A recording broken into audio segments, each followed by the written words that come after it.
नमस्कार viewers, today में आपका स्वागत है और मैं हूं सुनील डोगरा। आज हम आइडिया एक्सचेंज प्रोग्राम में आज हम किसी खास पर्सन को आपसे रूबरू करवाने जा रहे हैं। सबसे पहले उनके बारे में बता दें, जिनका नाम है अजय आहूजा जी, जो कि senior GST consultant and income tax consultant है। तो चलिए आज के कार्यक्रम में इनका सबसे पहले व्यूअर्स टुडे के माध्यम से इनका स्वागत करते हैं। सर, सबसे पहले हमारे व्यूअर्स टुडे में आपका स्वागत है सर। Thank you. सर, सबसे पहले आइडिया एक्सचेंज की बात करेंगे। आपकी शुरुआती तौर जो है वो कहाँ से हुई? ऐसा है मैडम जी, मैं एक बड़े से छोटे से एरिया से आता हूँ, गजनसू जिसका नाम है। उसके पास में एक गांव है गलबड्डे चक। मेरी पैदाइश वहाँ की है और मेरी एजुकेशन भी प्राइमरी वहाँ पे हुई। फिर हायर एजुकेशन मेरी हाई स्कूल तक तो वहाँ एक पास में एक मड एरिया है, वहाँ हाई स्कूल था। उसके बाद मैं जम्मू में आया पढ़ने के लिए, जहाँ Hari Singh higher secondary school है। जी। उसके बाद कॉलेज में, उसके बाद यूनिवर्सिटी में, जम्मू यूनिवर्सिटी में। उसके बाद पढ़ते पढ़ते बस मैडम जी पहुंच गए इस मुकाम पे। जी। सर, इस बीच में कितनी सारी मुश्किलात का सामना करना पड़ता है। कहते हैं ना, कोई भी चीज़ देखने में आसान लगती है लेकिन जब हम करने पे आए, ग्राउंड लेवल की बात करें, कई सारी मुश्किलात का सामना करना पड़ता है। तो कितनी सारी मुश्किलात आपको आई थी? देखो, मुश्किलात तो हर इंसान को आती हैं। हम्म। सक्सेस के लिए कोई भी शॉर्टकट नहीं होता है, जी। उसका एक ही तरीका होता है, आपको मेहनत करनी पड़ती है। तो जी। जो इंसान मेहनत करेगा ज़िंदगी में वो हमेशा सक्सेसफुल होगा। और हमेशा मेरा यही मानना है कि जो सक्सेस किसी को भी मिलती है ना, वो मेहनत से मिलती है। ऐसे किसी को कोई भी सक्सेस नहीं मिलती है। और थोड़ी बहुत मुश्किलों का तो सामना हर एक इंसान को ज़िंदगी में करना भी चाहिए। अगर कोई किसी को कोई सक्सेस बड़ी आसानी से मिल जाती है, उसकी वैल्यू नहीं होती है। जी। तो सर, जैसे कि आप सीनियर जीएसटी कंसल्टेंट हैं, तो अगर बात करें जीएसटी की डिफ़िकल्टीज़ क्या है सर? इस पे बताइएगा। देखो जी, जीएसटी 2017 में शुरू हुआ था। जी। अब हम 2022 में पहुंच गए हैं। जीएसटी की डिफ़िकल्टीज़ की बात बताऊं तो लगभग 3000 अमेंडमेंटें अभी तक जीएसटी में हो चुकी हैं। जी। तो यही एक चीज़ ऐसी है कि जीएसटी जब भी लगा था, गवर्नमेंट को थोड़ी तैयारी करके करना चाहिए था। जी। लेकिन ऐसा है कि हमारा हिंदुस्तान एक ऐसी कंट्री है कि जिसमें कोई भी चीज़ बिना तैयारी के की जा सकती है।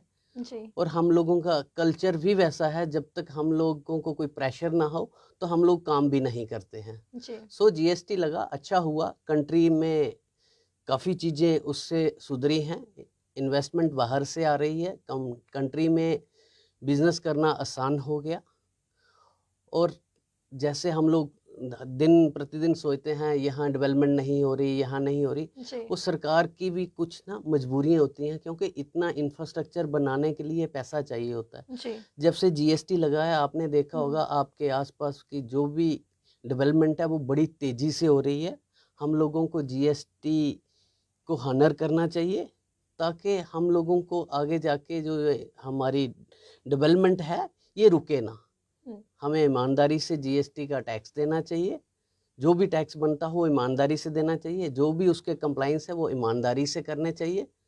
इसलिए मैं सबको रिक्वेस्ट करता हूँ, सारे बिजनेसमैन कम्युनिटी को रिक्वेस्ट करता हूँ, अपना जीएसटी ईमानदारी से दो तो जीएसटी में कोई भी दिक्कत नहीं है। आज की डेट में जीएसटी वाले दिन प्रतिदिन ईज़ी करते जा रहे हैं इसको। ये लग रहा है कि और 6 महीने के अंदर ये बहुत ज़्यादा ईज़ी हो जाएगा। आने वाले समय में जीएसटी में इतनी सी अमेंडमेंटें आ रही हैं। जैसे अभी एक लेटेस्ट अमेंडमेंट आ रही है 10 करोड़ के ऊपर, अगर किसी की टर्नओवर 2017 से लेके 2022 तक हुई है जी। तो उसको ई इनवाइसिंग करनी अनिवार्य है। जी। ई इनवाइसिंग के से मैं आपको उसके फ़ायदे बताता हूँ। जी। ई इनवाइसिंग से क्या होगा कि जैसे आप मल्टीपल रिटर्न्स भरते हो, जी। जीएसटी में ना मल्टीपल रिटर्न्स हैं। जैसे मंथ में 2 रिटर्नें भरी जाती हैं जी। किसी की क्वार्टरली 2 भरी जाती हैं, किसी की 1 भरी जाती है क्वार्टरली। डिफरेंट डिफरेंट स्कीम्स हैं। जी। लेकिन ऐसा है कि जब ई इनवाइसिंग हो जाएगी तो आपका अगले साल से जो जीएसटी आर वन जिसको हम लोग बोलते हैं, जो हर महीने की 11 तारीख को हम लोग फाइल करते हैं, वो ख़त्म हो जाएगी। एक सेगमेंट के लिए ख़त्म हो जाएगी। जैसे फिर नेक्स्ट ईयर जब इन बिटवीन कहीं भी ये 5 करोड़ तक आ जाएगा, तो उसके बाद जैसे 5 करोड़ तक आ जाएगा तो GST और 5 करोड़ वालों को भी एग्जम्प्ट हो जाएगी। ये एग्जम्प्ट हुआ तो उसके बाद ये ऑटो मोड पे जाने लगा है। जी जैसे ये ऑटो मोड पे चला जाएगा, ये खत्म हो जाएगी सारी बातें जो बिजनेसमैन बोलते हैं ना, हमें जी ये डिफिकल्टी आ रही है, ये बिल्कुल डिफिकल्टी बिल्कुल। आ रही, वो खत्म हो जाएगी। मेरे को लगता है 1 साल 1.5 साल की बात रह गई है। 1-1.5 साल थोड़ा बहुत डिफिकल्टी भुगत लीजिए और 1-1.5 साल के बाद GST सर बिल्कुल स्मूथ चलने लग पड़ेगा। ये मेरी आशा है गवर्नमेंट से। आपने तो कह दिया 1-1.5 साल की बात है, लेकिन जिनके लिए बात है उनको तो कई सारी मुश्किलें आ रही होंगी ना, डिफ़िकल्ट मतलब इसको जीएसटी को लेके। तो कहीं न कहीं जैसे आपने कहा 2017 से शुरू हुई है जीएसटी, तो आप मानते हैं कि कुछ लोग इससे फ़ायदेमंद हैं, खुश हैं, लेकिन कुछ लोग नाराज़ भी हैं जीएसटी जब पे करते हैं, टैक्स पे करते हैं, कुछ लोग नाराज़गी भी जताते हैं। ऐसा क्यों?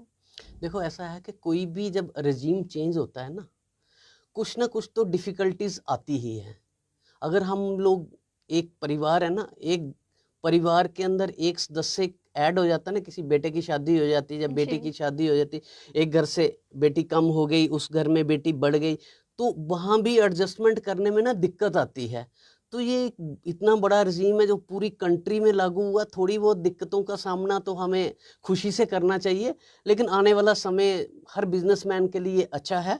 और हिंदुस्तान की जो ग्रोथ रेट है बहुत अच्छा होने वाला है, GDP 8 के ऊपर जाने वाली है, चिंता करने की कोई ज़रूरत नहीं, जहाँ कोई मंदी नहीं आने वाली है। अब चिंता मत करो, ये बिजनेस फ्लोरिश होगा। और ख़ासकर मैं JNK का रहने वाला हूँ, JNK के लिए तो फ्लोरिश ही फ्लोरिश है आने वाले समय में। यहाँ अभी आपको शायद सबको पता ही होगा, एक 900 करोड़ रुपए का प्रोजेक्ट अभी स्मार्ट सिटी का जी, चल रहा है, चल रहा है। वो थोड़े दिनों में ख़त्म हो जाएगा। 30 जून 2023 उसकी डेडलाइन है ख़त्म होने की। जितने प्रोजेक्ट उसके कोई 200-250 के आसपास प्रोजेक्ट चल रहे हैं, वो सारे के सारे 30 जून से पहले ख़त्म हो जाएंगे। और उसके अलावा और भी कुछ प्रोजेक्ट चल रहे हैं।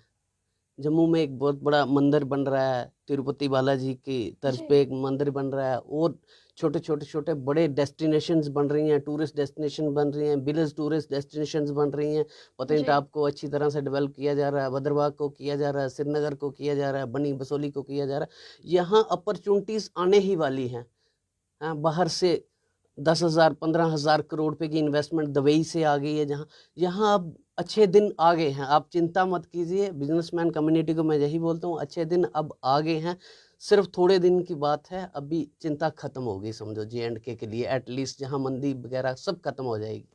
लेकिन सर ऐसा तो नहीं है कि जैसे कि कई सारे लीडर्स की बात करें, सरकार की तरफ से कई सारे आश्वासन होते हैं, कहीं ये ऐसा तो नहीं सिर्फ ये भी आश्वासन ही निकलेगा? जैसे आपने कहा थोड़े दिन की बात है, उसके बाद अच्छे से ये चीज़ें सारी देखने को मिलेगी, डेवलपमेंट जो है वो कहीं न कहीं दिखेंगे। कहीं ऐसा तो नहीं, आश्वासन ही है सिर्फ? नहीं नहीं, आश्वासन नहीं है, ऐसा कुछ नहीं है। आप लोग कभी भी ग्राउंड पे जाइए, मैंने काफ़ी कुछ ग्राउंड पे जाके देखा है। जैसे आपने देखा होगा तभी के आसपास एक घाट बन रहा है, जैसे गुजरात में घाट हैं, गांधी घाट वगैरह हैं, वहाँ भी घाट बन रहे हैं। आपने देखा होगा पुल के ऊपर लाइटिंग लग गई है। जम्मू को अब भी प्लास्टिक फ्री करने जा रहे हैं। एक प्लास्टिक का UNDP वाले जम्मू में प्रोजेक्ट कर रहे हैं पिछले 2-3 साल से। प्लास्टिक कि कम हुआ है जम्मू में कूड़ा करकट। आपको पता है अब घर से वो म्यूनसिपैलिटी वाले लेके जी, जाते हैं, वो भी स्मार्ट सिटी के अंडर का प्रोजेक्ट है। लाइटिंग आपने देखा होगा, पूरे शहर में लाइटिंग हो रही है। गांधीनगर में भी कुछ लेन्स सीमेंटेड बन रही हैं, जो शायद आपने फॉरेन में सुना होगा जी बनती थी, बिल्कुल। इधर तो कभी हमने सुना नहीं था। और भी छोटे बड़े ब्यूटिफिकेशन के प्रोजेक्ट चल रहे हैं। आपने देखा होगा अपना तबी के आसपास की जो एरिया है, वहाँ दीवारों पे ब्यूटिफिकेशन की जा रही। मतलब बड़ी सी चीज़ें हैं जो अब हो रही हैं। अब जम्मू ब्यूटीफाई हो रहा है। और जम्मू में पैसा पहले की बात नहीं है। पहले होता था इतने पैसे आए तो उसमें से हमारे 50% लगे, 50% ठेकेदार खा गया, कोई खा गया, मैं नहीं किसी को बोलता किसने जी खाया। बिल्कुल। लेकिन अब वो वाली स्टोरी रही नहीं, वो वाले किस्से खत्म हो गए, वो पुरानी बातें हो गई, 370 से पहले की बातें खत्म हो गई। अब इन्वेस्टमेंट है, डेवलपमेंट है, पैसा है JNK में। अब वो वाली बातें खत्म हैं कि JNK का कोई भूखा मरेगा, कभी नहीं, जै भूल जाओ। जैसे सर आपने कहा डेवलपमेंट है, जम्मू की बात करें, कहीं सारी चीज़ें आपने दिखाई, स्मार्ट सिटी को लेके बात करें, लेकिन सर ग्राउंड लेवल की बात करें तो लोग जो है काफ़ी ज़्यादा परेशान हैं। वो यही कहते हैं, अब आप स्मार्ट सिटी की बातें करते कहीं न कहीं वो ठीक है, लेकिन मेन जहाँ पे लोग पब्लिक रहती है, वहीं पे गली मोहल्ले की बात करें तो एक बारिश आने के बाद जो स्मार्ट सिटी है वो उभर के सामने आती है। बात करें गुज्जर नगर पुल की, तो गुज्जर नगर पुल आपने देखा होगा, अब उसको हम स्मार्ट सिटी तो नहीं कहेंगे कि सड़क जो है पूरी टूट चुकी है एक बारिश आने के बाद। तो ये कहीं न कहीं इस पे क्या कहेंगे? किस तरह से इसको देखते हैं सर? देखो ऐसा है कि ये स्मार्ट सिटी के अंडर का प्रोजेक्ट है नहीं रोड टूट जाना। हुँ, ये लोकल एडमिनिस्ट्रेशन का है, हुँ, पब्लिक वर्क डिपार्टमेंट का काम है या म्यूनसिपैलिटी का हुँ। काम है। ये इन लोगों को देखना पड़ेगा। ये जो लोकल हमारे डिपार्टमेंट हैं कर रहे हैं काम, लेकिन लेकिन सर पब्लिक तो इसको नाम स्मार्ट सिटी का ही देती है ना? नहीं देखो, स्मार्ट सिटी का जो प्रोजेक्ट है उसकी कुछ लिमिटेशंस हैं, उसका कुछ पैरामीटर्स हैं, उसके कुछ सिस्टम्स हैं। वो अपने सिस्टम के तहत जो जो काम आता है वो लोग कर रहे हैं।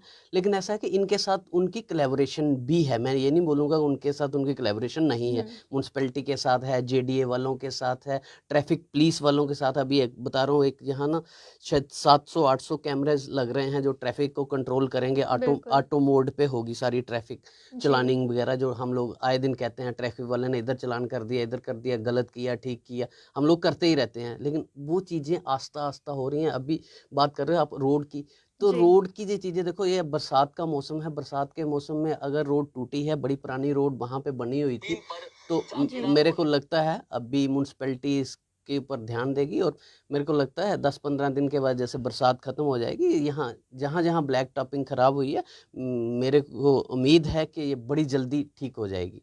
सर आने वाले दिनों में जम्मू को किस तरह से आप देखते हैं? जम्मू बहुत अच्छी सी डेस्टिनेशन बनेगी, टूरिस्ट डेस्टिनेशन। मैं जी, मानता हूँ कि ये बनेगी। यहाँ बहुत से टूरिस्ट का ऑप्शन बन रहा है। जैसे वो मंदिर बन रहा है अपना, इधर बत्रा के पास जी, मंदिर बन रहा है। उस मंदिर की जो एक्सपेक्टेशंस है, लगभग 50,000 पीपल डेली विजिट करेंगे। जी। आप सोचो कि 50,000 पीपल डेली विजिट यहाँ करेंगे। लगभग 60-70 हज़ार लोग डेली विजिट वैष्णो देवी में करते हैं। और भी जहाँ टूरिस्ट डेस्टिनेशंस बन रही हैं वहाँ भी कुछ लोग विजिट करेंगे। मैं सोचता हूँ कि 1 लाख लोग, उससे भी ज़्यादा लोग J&K में डेली बेसिस के ऊपर आएंगे।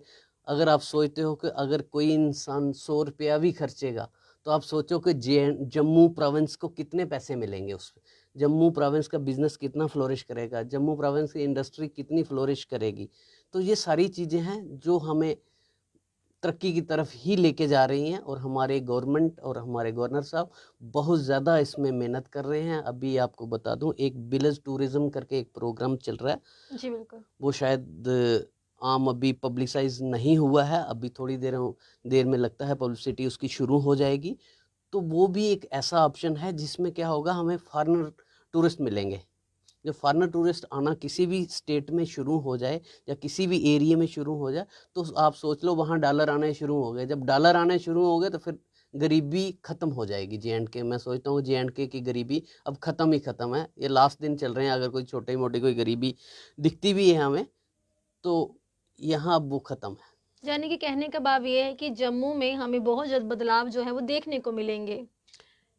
जी बिल्कुल, बदलाव ही बदलाव है। अब आने वाली प्रॉस्पेरिटी जम्मू में है ही है। पहले लोग बोलते थे यहाँ एजुकेशन की प्रॉब्लम है, बिल्कुल। हॉस्पिटल की प्रॉब्लम है। एजुकेशन के लिए IIM आ गया, IIT आ गया, एम्स आ गया हेल्थ के लिए। तो ये फैसिलिटीज सारी आपके लिए फैसिलेशन ही करती है, आपकी तरक्की की तरफ ध्यान देती है। क्योंकि अगर आप IIT से पढ़े लिखे हो तो आपका जो व्यू है कुछ और होगा, देखने का नज़रिया कुछ और होगा। अगर आपका ट्रीटमेंट एम्स में होता है तो उसकी स्टैंडर्ड कुछ और होंगे। आप IIT में पढ़े हो या IIM में पढ़े हो, वर्ल्ड लेवल पे आपके लिए अपॉर्चुनिटीज़ खुल जाती हैं। तो ये चीज़ें अब हमारे लिए दूर नहीं है। वर्ल्ड ओपन हो गया जम्मू के लोगों के लिए भी, जो पहले जम्मू के लोगों के लिए वर्ल्ड ओपन नहीं था। सर जैसे कि कुछ दिन पहले की बात करें, आपने भी सुना होगा, देखा होगा, जीएसटी की बात करें, जीएसटी कहीं न कहीं सही भी है, लोगों को कई सारे फ़ायदे भी मिल रहे हैं, कुछ चंद लोग होंगे जो इसको लेके परेशान होंगे। दूसरी तरफ बात करें सर, जीएसटी जो है वो खाने पे भी लग रही थी, तो ये इसको किस तरह से देखते हैं आप? देखो जी, GST जब शुरू हुआ था ना, GST का एक अपना जो नाम है ना, गुड्स एंड सर्विस टैक्स, उसमें क्या होता है, ये जो एग्जम्प्ट चीज़ें हम लोग देख रहे हैं, आज भी कुछ चीज़ें एग्जम्प्ट हैं GST में। ये आस्ता आस्ता सारी चीज़ें एग्जम्प्ट वाली कैटेगरी ख़त्म हो जाए। जब दो वर्ड आ गए, गुड्स एंड सर्विसेज, कोई भी गुड्स होगी उसके ऊपर टैक्स लगेगा, सर्विसेज कोई भी आप सर्विसेज दोगे उसके ऊपर टैक्स लगेगा। टाइम बिंग क्या होता है कि कंट्री में कुछ चीज़ें एग्जम्प्ट रखनी पड़ती हैं, हमारी इकॉनमी वैसी है, हमारी जीडीपी उस टाइप की नहीं चल पा रही है अभी, जैसे पीछे कोरोना आ गया उसकी वजह से कुछ चीज़ें हमें, कुछ हम लोग क्या कहते हैं लोअर ब्रैकेट में रखते हैं, कुछ को एग्जम्प्ट करते हैं। तो उस चक्कर में ये आस्ता आस्ता सारी चीज़ें टैक्सेबल होने वाली हैं, इसमें घबराने वाली कोई बात नहीं है। ये पैसा कहीं नहीं जाएगा, जीएसटी का पैसा अब अपने पास ही आएगा। आप ये मत सोचो कि आपने जीएसटी दिया तो ये भाग जाएगा, कोई पैसे लेके आपके भाग जाएगा, ऐसा कुछ नहीं है। जीएसटी के लिए मैं आपको एक चीज़ बता दूं, एक कमेटी बन चुकी है ऑल इंडिया लेवल पे, जिस स्टेट से जितना जीएसटी कलेक्ट किया जाएगा उस स्टेट को डेवलपमेंट के लिए उस हिसाब से पैसा दिया जाएगा। आप सोचो कि अगर आप जे&के में रहते हो, आप हम लोग सारे ईमानदारी से टैक्स दे रहे हैं, तो आप ये सोच लो कि डेवलपमेंट भी जहां उस लेवल की होगी। अगर आप बिहार की एग्जांपल लेते हो तो बिहार में जितना टैक्स आ रहा है उस हिसाब से ही फिर डेवलपमेंट होगी।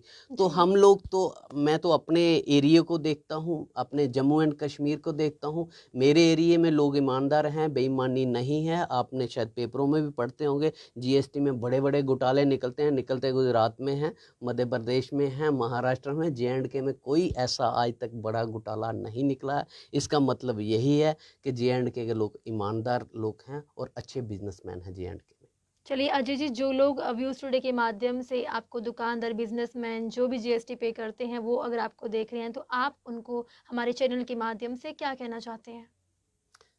देखिए जी, जो पब्लिक है मैं उनको ये कहना चाहता हूँ, कोई भी सामान खरीदिए तो बिल लीजिए। अगर आप बिल लेंगे तो दुकानदार को मजबूरी है जीएसटी फाइल करना, जीएसटी पे करना। दूसरी चीज़, मेरे जो दुकानदार भाई हैं, मैं उनको रिक्वेस्ट करता हूँ और हाथ जोड़ के विनती करता हूँ, आपका जो जीएसटी बनता है टाइम से उसको देते जाइए।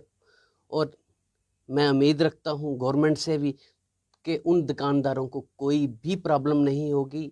कोई भी प्रॉब्लम अगर उन दुकानदारों को हो, हम लोग हमेशा उनके लिए खड़े हैं।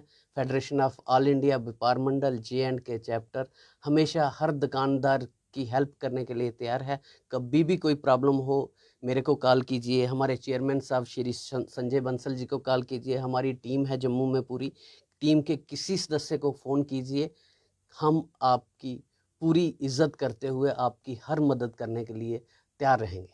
बहुत बहुत शुक्रिया सर हमारे साथ जुड़ने के लिए। तो आपको बता दूं, ये थे हमारे साथ जुड़े senior GST consultant and income tax consultant, जिनका नाम है अजय आहूजा जी, जो कि इन्होंने बताया कि आम पब्लिक को भी चाहिए, जब भी कोई चीज़ आप परचेज करने जाते, चाहे कुछ भी हो, तो आप दुकानदारों से बिल जरूर मांगे। और दुकानदारों को भी चाहिए कि बिल जो है वो कस्टमर को दे और जीएसटी पे करे, उन्हीं के फायदे होंगे आने वाले चंद दिनों में। सर ने कहा कि जिस तरह से जम्मू में अब गरीबी जो है वो बहुत जल्द खत्म होने वाली है, और अब जो ये बता रहे हैं वो ग्राउंड लेवल पे हमें बहुत जल्द देखने को मिलेगा।